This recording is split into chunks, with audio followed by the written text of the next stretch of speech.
oh, what do they call it? It's not, I want to say whimsical fiction, but that might not be the right term for it. And as you can see, I have different editions.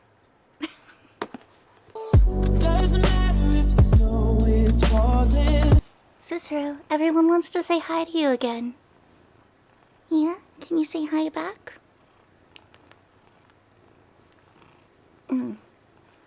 Yeah, you know those love bites? They're not as gentle as you think. Yeah. I don't know if you can hear him purring. Hello everyone, welcome back to my channel. My name is Rochelle, and I have things at a little bit of a different angle. It is currently nighttime, and so that's why the lighting is going to be a little bit different. What we are going to do for this video is we are going to go through my top 24 books that I read in the year of 2024.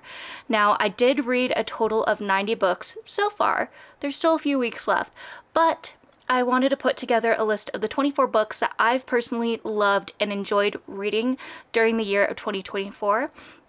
And it is a mixture of fantasy, horror, romance. It's definitely a variety, so I hope that you enjoy all the books that I personally loved reading, and hopefully you'll end up picking them up as well. Okay, starting with the first one I have on my pile here, it is Darling Girls by Sally Hepworth.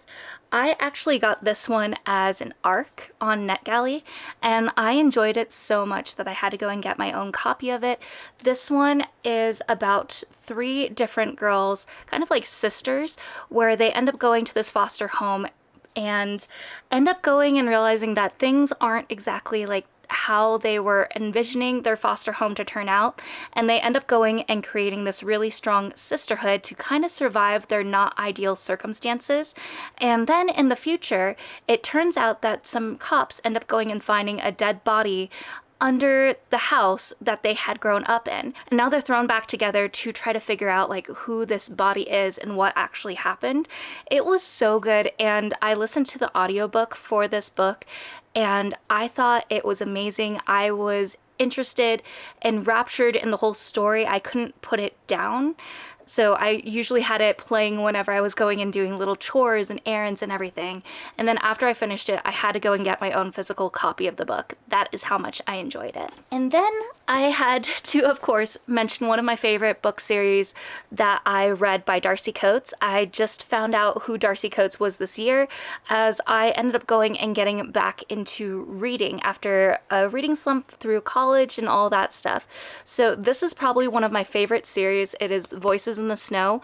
The first book was really amazing, and then the third book was definitely one of my favorites as well. And so I felt it was only right to go and show the series because I enjoyed it so much. It's apocalyptic, there's a little bit of a romance in it, and I loved it so much. This had everything that I look for in movies and TV shows, and it really brought it to me in this book series. So highly, highly recommend. Then I have The Unmaking of June Farrow by Adrienne Young. I absolutely love this book so much, and I love the special edition that I have. I just think it's absolutely stunning and is probably one of the prettiest books that I have on my shelf. But this was just so cute. It kind of reminded me a little bit of The Time Traveler's Wife in a way. So with this book, the women are kind of known to have this curse, and the main character of the story, June, she's like, I'm never gonna fall in love because I don't want to pass down whatever I have to my children. And then she ends up going and finding this door, and she's told that she needs to go through it. And there's just basically this whole mystery that comes undone, and I thought it was so good. I ended up actually crying a lot towards the end of the book. So for me personally, whenever I read a book where it elicits some sort of really intense emotion, or it's a book that I just can't stop thinking about no matter what, those usually are the books that I just like either rate really high, or they're just my absolute favorites that no matter what, I'll go and recommend to someone to read. Then the next one I have is Maya's Laws of Love by Alina Khawaja, and I also had this one as an ARC, and it was so cute. So with this one, I'd say it's almost like a Pakistani version of one of my favorite movies, Leap Year. In this one, she's following the wishes of her parents, and she's going to go and get married to this guy that they chose, who also just happens to be a really really good friend of hers.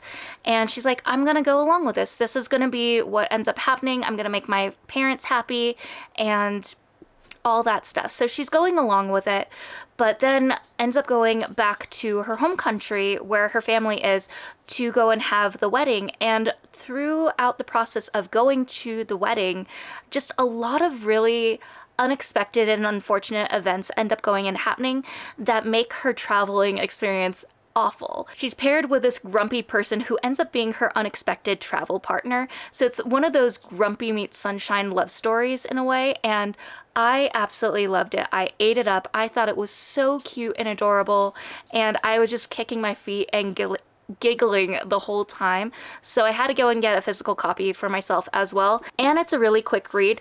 There's also closed door, nothing really happens that's in the spicy factor. So if you want something that's cute and wholesome, I definitely would recommend this book. Then I have Dear Medusa by Olivia A. Cole. And this one is a little bit different in the way that it's written. So it kind of goes along like this. I want to say it's like written in verse, but this was a really quick read and is actually one of the few books that I've annotated. I have a little bit of a mixed relationship when it comes with annotating books, just because I can't go and write in them. It's something that I personally can't do. And so sticky notes are kind of the next best bet. But this one deals with a high school student who unfortunately has a sexual assault incident with a teacher. And she goes from being this perfect student to all of a sudden completely changing who she is. And this kind of goes along with her journey, the things that people go and say about her and what she thinks about herself. So I will go and say there are trigger warnings for this book, but I really enjoyed how it was written, and I personally rated this one a 5-star because I enjoyed it so much and just really felt a lot of emotions when I was reading this. Then I have Poison Princess, written by Cressley Cole. This is a part of one of my favorite book series, which is the Arcana Chronicles, and this is the first book. Now, I kind of forgot that I did go and read this book kind of towards the beginning of the year because I had full intentions of doing a reread of the entire series so that I could finish the very last book. So this will probably carry over into 2025 so I can finish the rest of the series and finally read the very last book. But with this one, it kind of deals with an apocalyptic kind of Hunger Games setting where the main character, she ends up coming back from this menstrual institute that her mother sent her to because she was having these visions and drawing things that was worrying her mom. And so she's coming back to the school and she's trying to live this normal life, but unfortunately things don't go the way she expected. There's these new kids that are at her school that are kind of messing up her perfect ideal popularity and her life that was going perfectly before she was sent to the mental institute. And then all of a sudden this thing called the Flash happens and everything is kind of wiped out. It's just sort of this barren landscape where there's these weird creatures that you don't want to get near and touch, and suddenly these different kids that she can hear their voices in her head, and they're Arcana. And so it's just this really interesting apocalyptic story where the main character is kind of put into this whole world that she never imagined happening, but also knowing that she needs to survive and figure out what is going on and figure out who she can trust and count on to have in her group, in her party, and try to figure out like how can they end all of this from happening. So I don't know if that makes sense, but I love this series so much.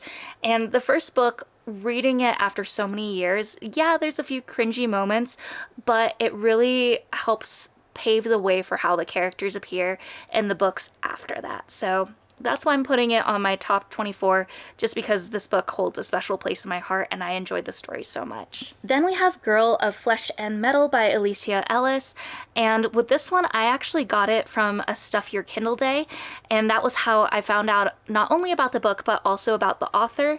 I believe this author is a lawyer that ended up going and writing books, which I just think is so cool. But with this one, we're kind of dealing with this dystopian world where everything is kind of AI, electronics, and all of that is kind of ruling how things are. Like nothing is really nature-based anymore. It's all electronics. And with the main character, her parents are basically the founders and the organizers of this company that creates all this AI technology that everyone holds so dear in their lives. And with the main character, she's trying her best to kind of back away and hold herself as far apart from those things as she can. But then a car accident happens where she ends up going and getting her arm amputated, and suddenly it's replaced by this AI technology that her parents created that she gave no consent to ever being put on her body. And it was just such an interesting story with not only the amputation, dealing with that amputation, and then also dealing with some new things that suddenly progress because of this new technology that is on her body. And I thought it was a really interesting read. I believe there's 3 other books in the series, and I haven't read those yet, but I'm very excited to continue reading it because, as you may know, I have a limb difference, and just going and reading books that have limb difference representation of some kind is something that I really hold very dear and close to my heart. So I'm very excited to continue the series for this book. Then we have Next of Kin by Hannah Bonham Young.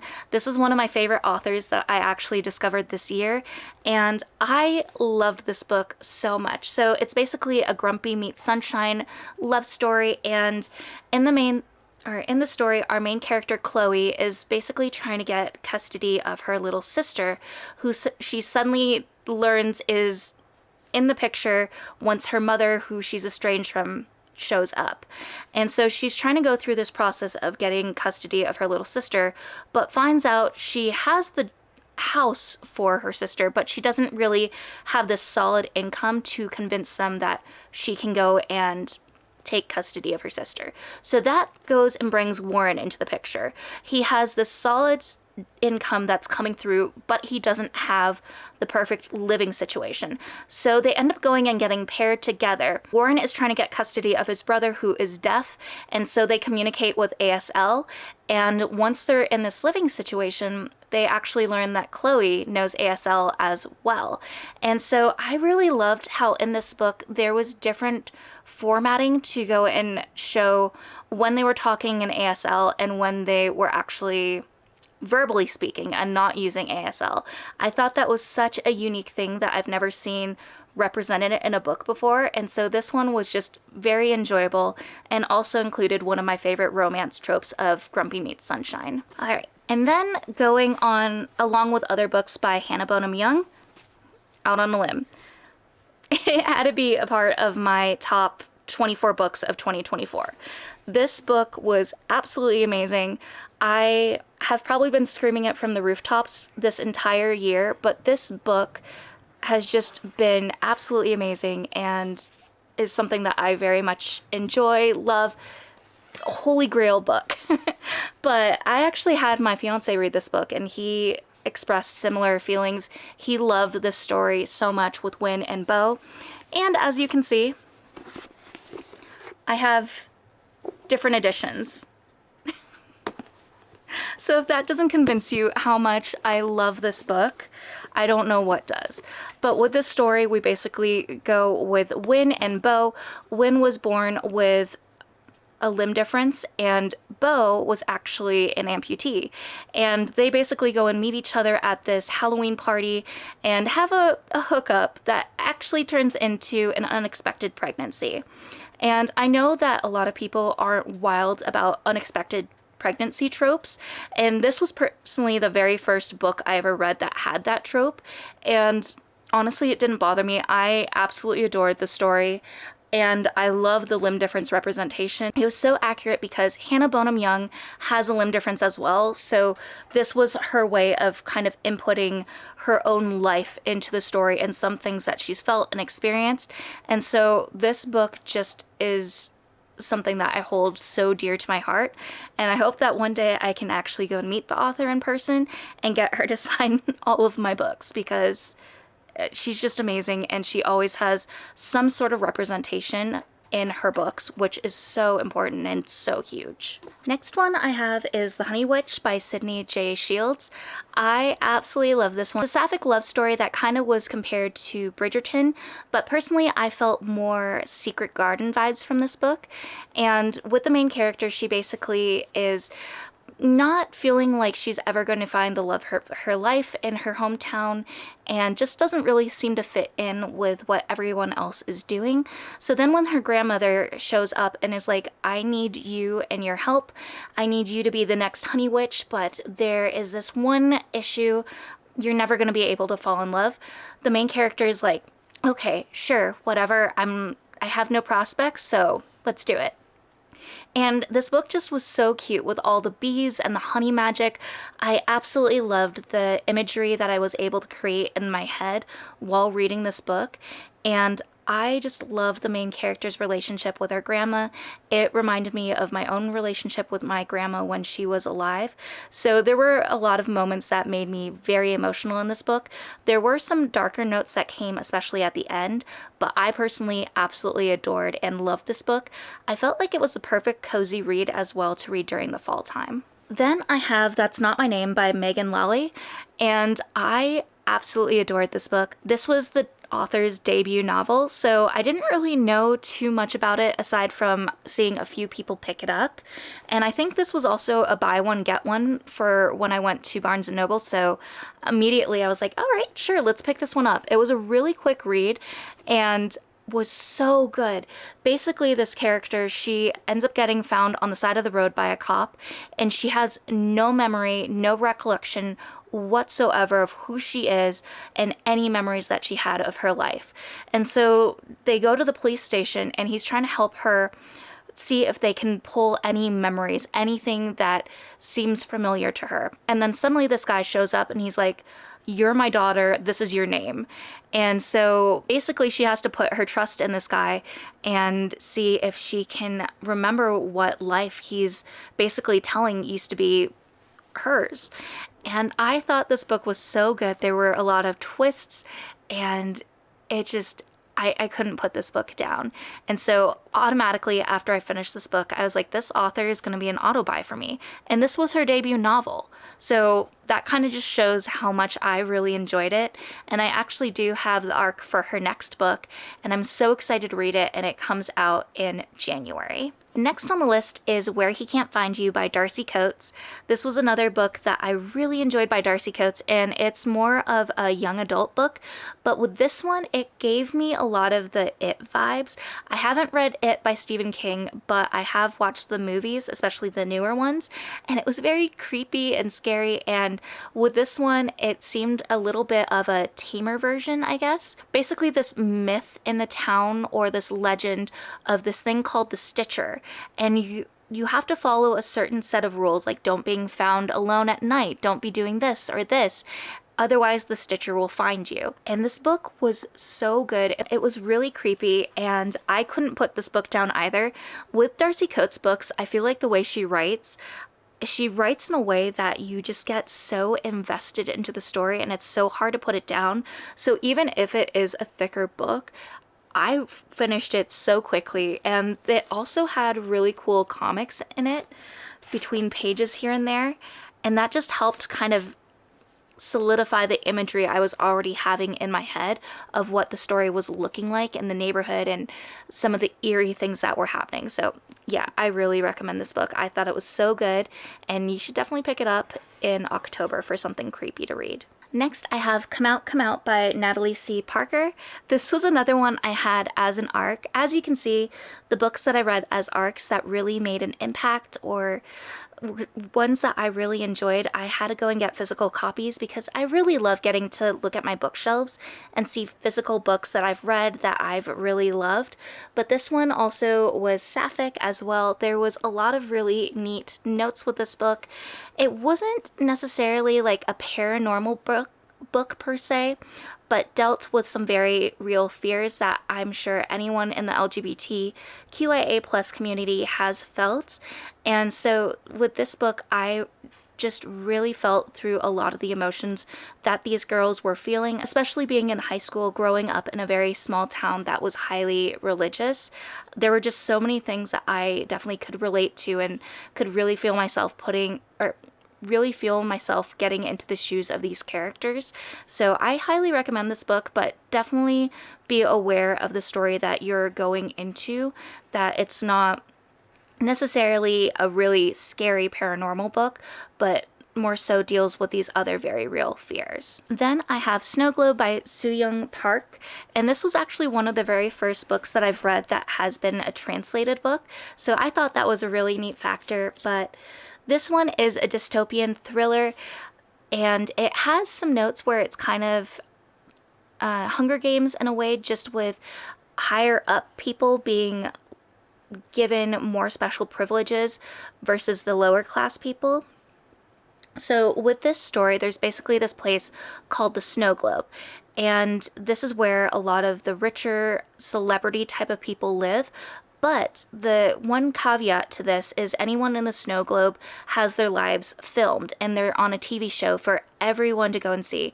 And there's different types of TV shows. There might be a crime one, there might be a soap opera, there might be a doctor or a cooking show, or not a doctor. There might be like a hospital show or a cooking show. So there's all these different shows that are available for anyone to go and watch that lives outside of the Snow Globe. But for people that are outside of the Snow Globe, their life isn't ideal or perfect. They are basically living in this area that is constant blizzards, constant snowstorms, and they have to go and supply a lot of the electricity that helps fuel these shows that they go and watch and fuels a lot of the things that go on in the Snow Globe. And it was just so interesting and fascinating. This was definitely a very unique story, and it had a lot of really intriguing mysteries. So I really did love this book. I believe it's going to be a duology, and from my understanding, the second book will be coming out this coming year. So I can't wait to see what happens next because of the cliffhanger that I was left off with in this book. Then I have Kindred by Octavia E. Butler. This was another reread that I did for the year of 2024, and this one I actually read for the first time when I was in college, and the story really sat with me for the longest time because it wasn't a book that I normally would have picked up, which, number one, always diversify your bookshelves.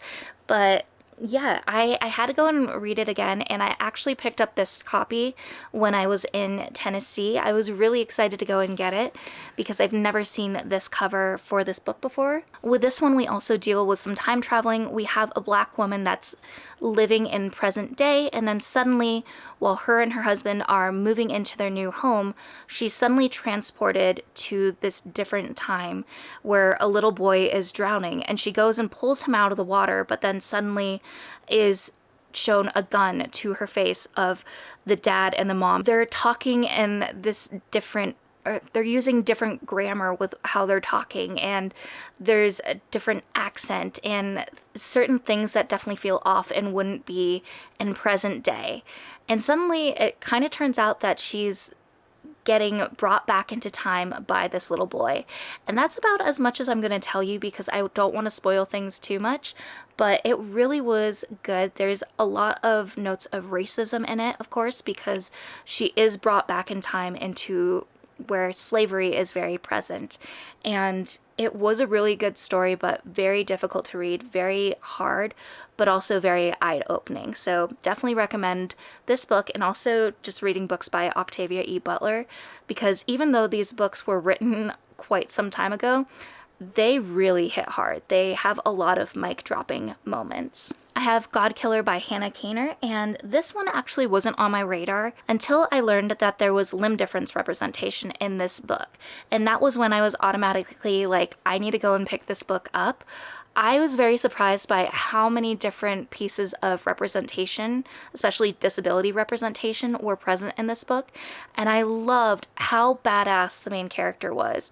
She was going and doing all these things, regardless of the fact that she had her own version of a prosthetic leg, because this is a fantasy story that takes place in later times.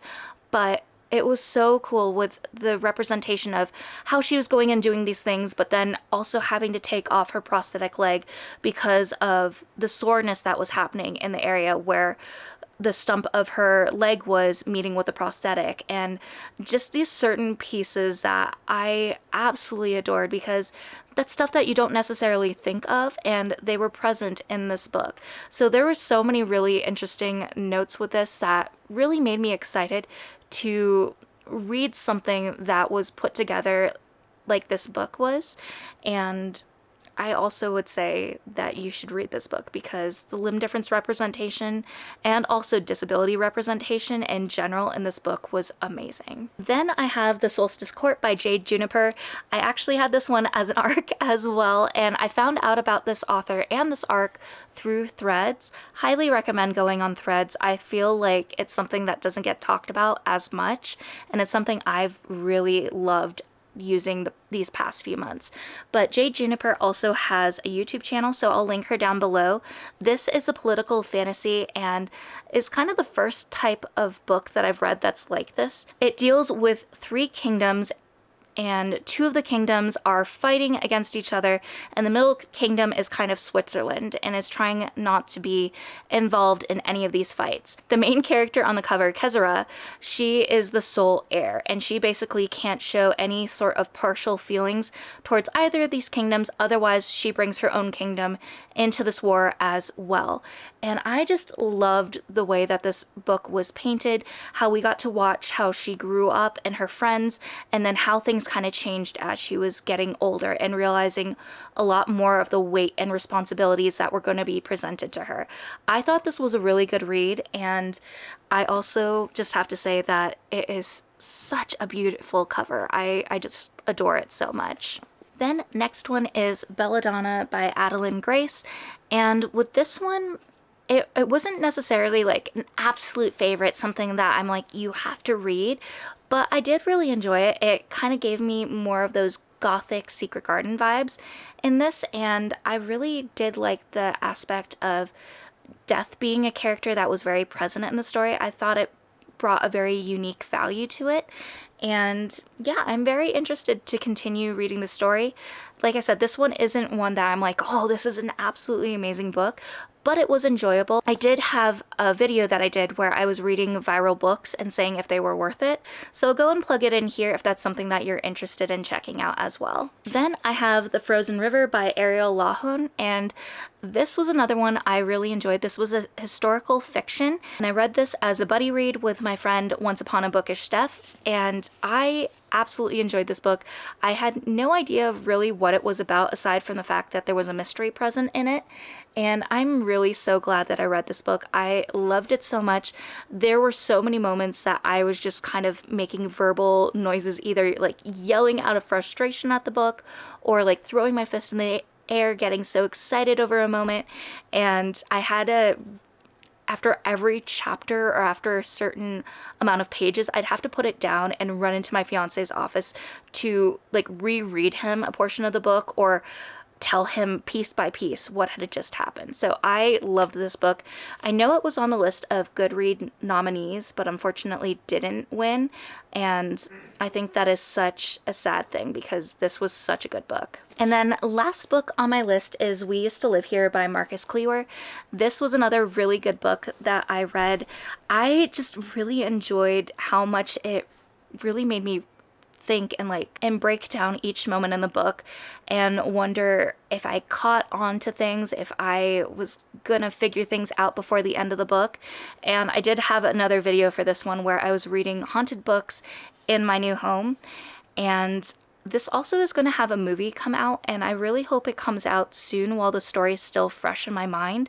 That way I can go and compare it, because I just want to see how much they did justice for the story, because it was really good. It was really one of those books that made you feel like you were pulling your hair out, and if you were going crazy along with the main character, or if you were able to figure things out before anyone else did. So yeah, definitely a book that I recommend as well.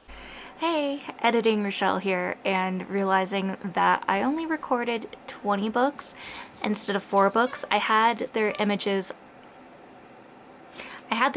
on my phone, and then I completely forgot to go and talk about them. So pulling them up now because I don't actually have physical copies of them. One of the other ones on my list would be Perfect Girl by Tracy Banghart. I loved this one, just seeing a girl that was kind of looked at as the goody two-shoes and was always trying to like monitor anything that she said or did to as so she wouldn't go and disappoint anyone, and then suddenly hits a breaking point. There were a lot of really interesting qualities with this book, and I really loved the turn that it made towards the end. It kind of went in a way that I wasn't expecting because I was so distracted by some of the other qualities in the book, so it was a really fun read. Then I have Lying in the Deep by Diana Urban, and I listened to this one as an audiobook, and I just ate it up. It was so good. So I had it like playing on the background while I was going and doing odds and ends, getting my office all set up, or like packing up when we were moving into this new house. So I really loved it, and I definitely want to not only get a physical copy of this book so I can have it on my shelf, but also read a lot of her other books because I had a great time. I really enjoyed the story. And then the other one I have is The North Tower by Michelle N. Hagood. And this one, the reason why I don't have a copy here is because Charles is actually the one that owns the book. And although like him and I, you know, like he's my fiance, we live together, I can go and borrow his books. I personally want my own copy. So that's just little me. And this author is actually from Colorado, so there's an event next year that I'm hoping that I can go to because I think she's one of the authors that will be there, and then I can go and buy her book and get it signed because her second book is out as well, and then the series is a trilogy, and I don't know when the third one is going to be out yet, but I still need to read the second book. But she's really, really sweet, and I really enjoyed the book. So highly recommend that one as well, especially if you're looking for something that has a magic system in a school and is not Harry Potter, because she who shall not be named has awful beliefs, and this author does not. So alright, and then the last one that I have is One by One by Frida McFadden. This was actually the very first book that I read by Frida McFadden, and it was actually one that I had as an ARC, and I honestly really enjoyed it. I think that there's some mixed opinions with Frida McFadden. I don't know too many of them because I haven't really deep dived, but I actually really loved it. I thought it was a quick and easy read, and I was definitely turning through the pages and wanting to see what happened next. Would there be a happy ending at the end of the book, or would it be something that didn't turn out happy? So I don't know. I had a good time. So now that is actually my top 24 books for the year of 2024, because I had accidentally only listed 20 books because those were the physical ones I had, and I forgot about the ones mentioned on my phone. If you enjoyed any of these books and some of these match some of your top books, I'd love to hear it in the comments below. Or if you have a different book, please let me know. I love just going and learning about different books that may not have been on my radar, so that I can later add them to my list as well to potentially read in the future. But as always, please leave a like, maybe even subscribe to my channel. It means so much to show that you're enjoying the bookish content that I put out. It's been so much fun, and it's also been a blast doing Bookmas, even though holy crap, it is really hard to go and put out a video every single day. It is something that takes a lot of work, and honestly, I applaud anyone that's doing Bookmas or Vlogmas. It's not easy, and you are doing great. So with that being said, I hope you're excited for the next Bookmas video. I almost said Vlogmas, but I hope you're excited for the next Bookmas video. And as always, I want you to remember that you're worthy and capable of amazing things. I love you all. See you next time. Bye.